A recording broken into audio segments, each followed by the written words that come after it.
Hey guys, Speedoz here, and today I bring you a new video about the Orb Post Nerf. As you may already know, this skill was played by many people back in Citizens League. It was very fun to play, but it clearly needed some balance since it could clear the whole pack without much investment.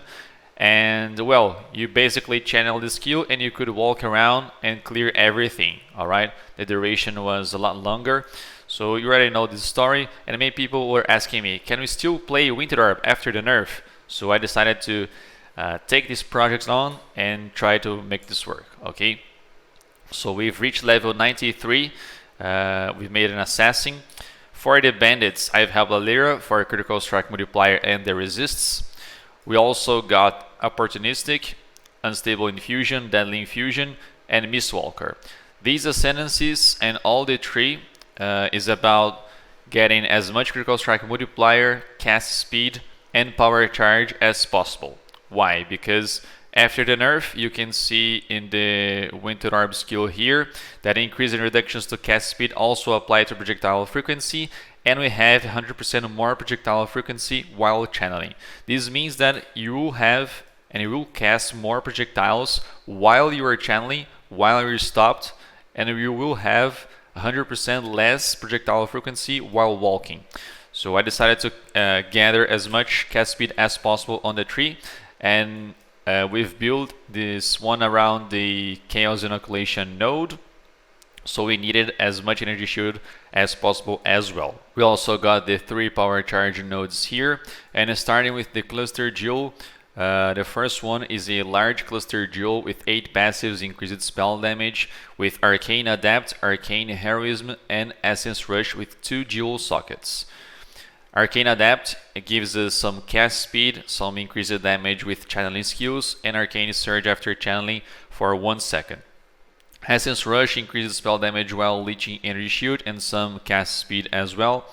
And this one gives us increased effect of Arcane Surge. For those who don't know, Arcane Surge grants 10% more spell damage, 10% increased cast speed, and 0.5% of maximum mana regen per second. All these modifiers benefit us while channeling, regarding channeling skills. Okay, so I thought it would be a very nice idea.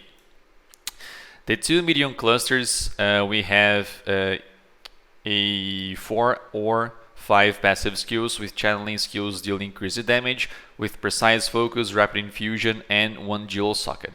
Precise focus gives us some very nice multiplier if we've been channeling for at least 1 second, and rapid infusion increases the effect of infusion from our infusing channeling skill. Okay. We also have increased movement speed while we have infusion. The other medium cluster jewel is 4 or 5 passive skills with channeling skills deal increased damage. We also have Hexbreaker, Precise Focus, and Dual Socket. Precise Focus you already know, and Hexbreaker is a quality of life modifier node here that gives us cast speed but also makes us immune to curses while we are channeling, so very useful in my opinion. We also have 2 small cluster jewels with 3 passive skills that gives increased maximum energy shield, and the last node there is passive skill is Energy from Naught. Energy from Naught gives us a flat 100% maximum ES, which is very nice in my opinion to stack energy shield. Alright, the other jewels here are basically with increased maximum energy shield and multiplier. Multiplier could be global critical strike multiplier, multiplier with elemental skills, multiplier for spells, multiplier with cold skills. Anything that gives you multiplier is very welcome. I was lucky to get this damage pen 1% cold res, but you clearly don't need this one. And also, if you manage to craft or get one with increased cast speed, it is also very nice. Okay, the Watcher's Eye here is a multiplier while affected by precision, and critical strike penetrates 10% of elemental resist while affected by zealotry. If you don't have enough currency, you can get a multiplier while affected by precision, which currently is at 4 exalts. Okay.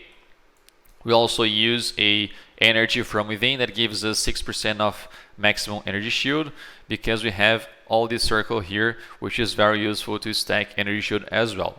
Okay. Regarding our equipments, I chose Void Battery, 2 of them, so you can have +1 maximum power charges, and also the node regarding the modifier regarding increased global critical strike chance is is very nice as well, and the increased cast speed. If you want to buy this one of these, 2 of these, you will aim for maximum cast speed. You will prioritize that modifier, alright, the increased cast speed.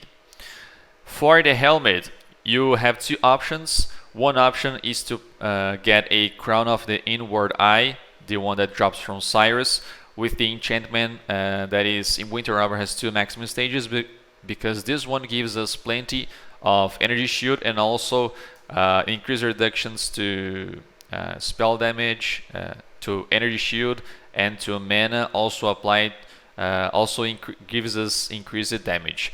It's all about the transfiguration properties right there of soul and of mind. But you also have the option of crafting a helmet for yourself, which I chose this way because it would be more fun to do it. It gives us some resist, but the most important thing here is the increased energy shield, and nearby enemies have minus cold rest. So very nice option if you want to craft. I got a Hubris with the Winter Orb enchant, and then I used a Redeemer Exalted Orb on this one to change, to add the Redeemer influence to this helmet, so I could craft the nearby enemies have minus cold res modifier. Alright, with Frigid and Dense Fossils.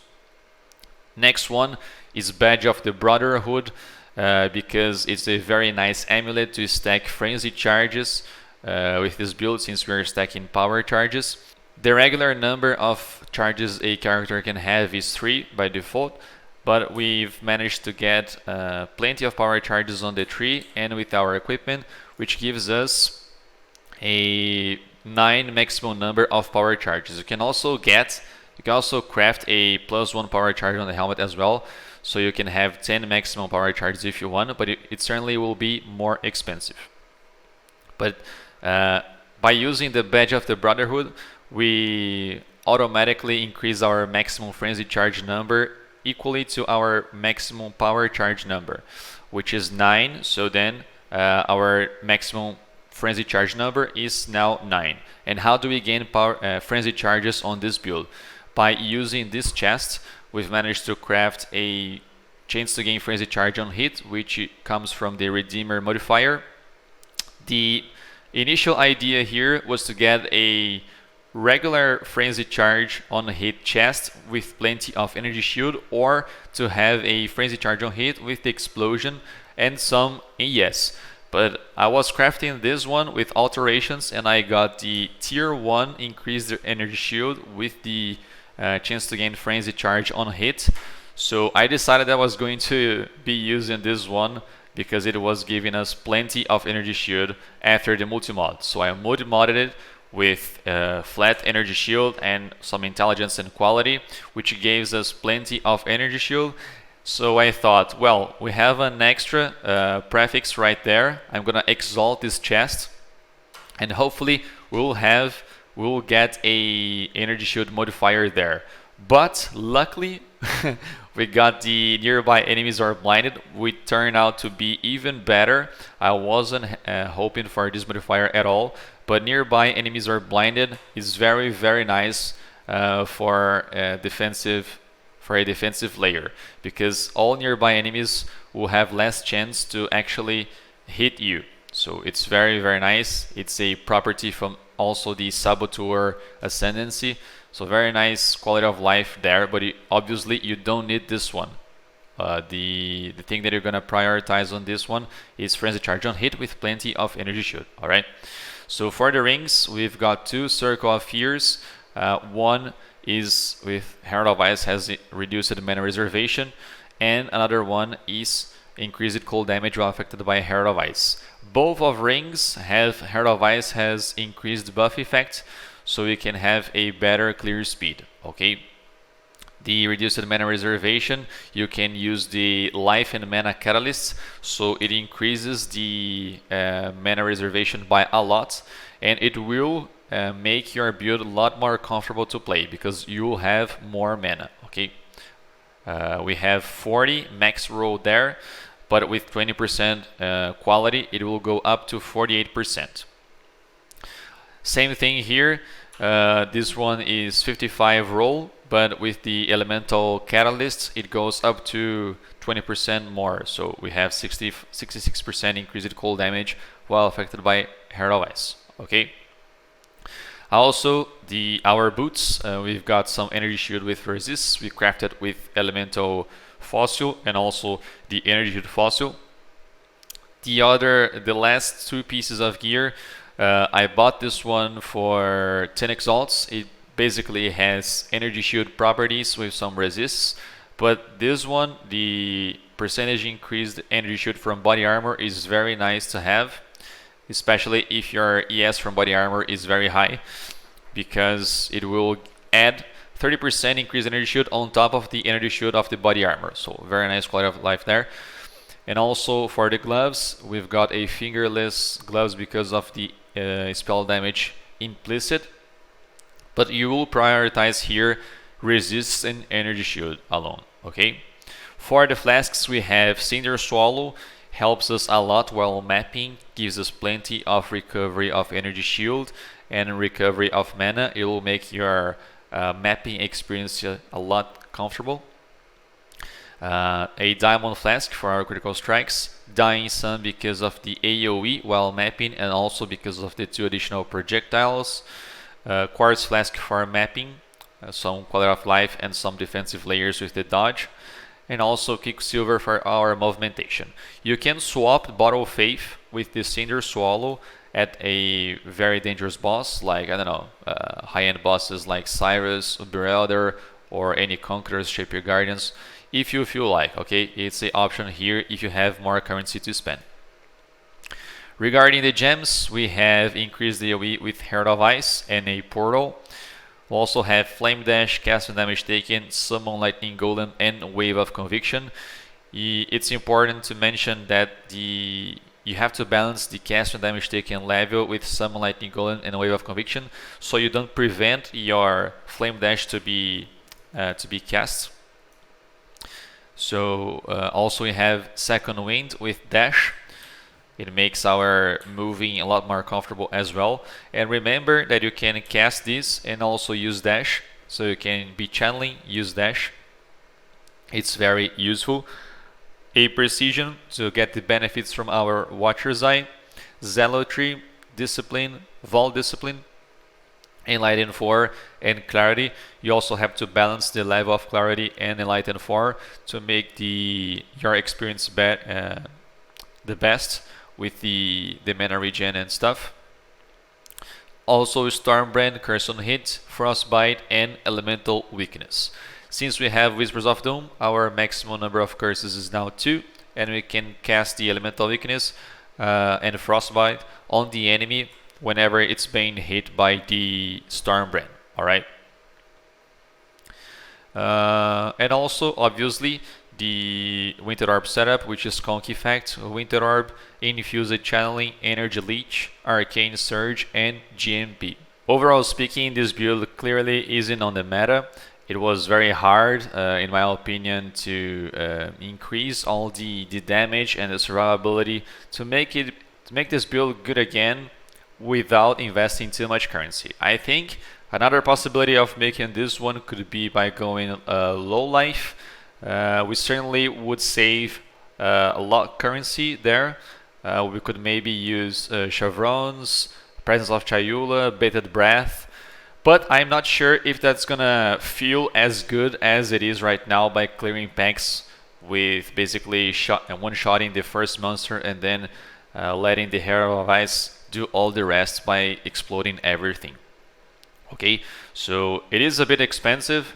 It is very expensive in my opinion. I easily spend more than 50 exalts, but at least it felt good. Not as good as the previous Winter Orb pre-nerf, obviously, but it at least felt good to clear packs, to do some mapping. It's not a meta build, it's a build to play if you're looking for fun and have some currency to spend. Okay. Managed to clear to do all the 20 stages of Simulacrum and all the endgame, so very nice to play, but you clearly need some currency right there, alright? So I hope you guys enjoyed the video, thank you much for watching, and see you next time.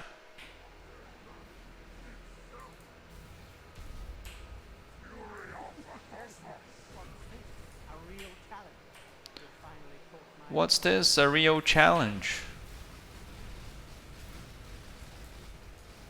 Vê se afeta o Wave of Conviction.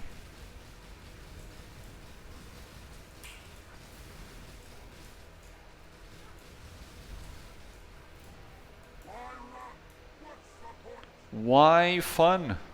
What's the point? Pra quem quiser aí, também tem um tutorial de como matar isso no YouTube, mano. Ponto de exclamação Sirus. Maior matador de Sirão. Já matei muitos conquistadores. É o Sirius, não apareceu ainda?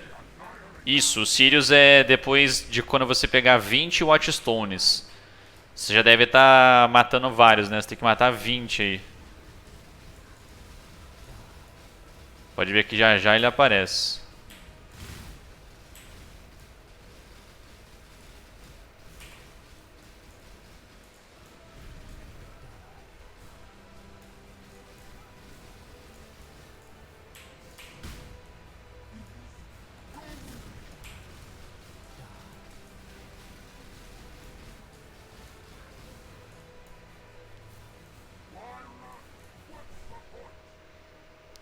Alguém não viu a progressão do Atlas? Tem também o linkzão aí pra como você vai achar os Sirius. O que exatamente Corrupted Blood ajuda? Existe um ataque, mano, que quando você toma, ele vai causar Corrupted Blood em você. E esses stacks vão fazer a sua vida descer muito. Então se você tem a propriedade que não pode ser afetada por Corrupted Blood, né? Cannot be inflicted with Corrupted Blood. Você nunca vai ser afetado por esse debuff. E isso durante o mapa deixa muito mais confortável a sua experiência.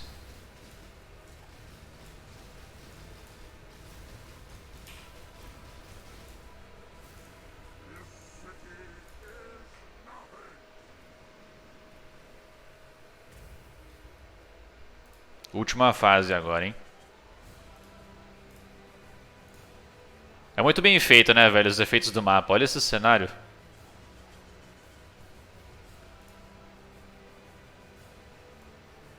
Esse aqui é a cidade, né, onde você termina, né? Quando você terminar os atos, é essa cidade aqui, chama Orioth. Fala, Barbão! Seja bem-vindo, mano, à comunidade de PFX lá na minha stream. Já vou te explicar aí, velho, já vou responder a sua dúvida. Aguenta aí, mano.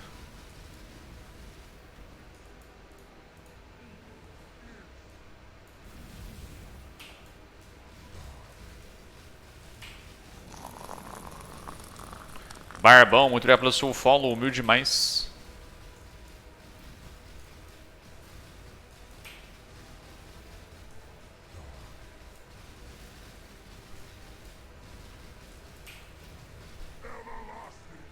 É, definitivamente dá pra sentir o nerf, velho, na build.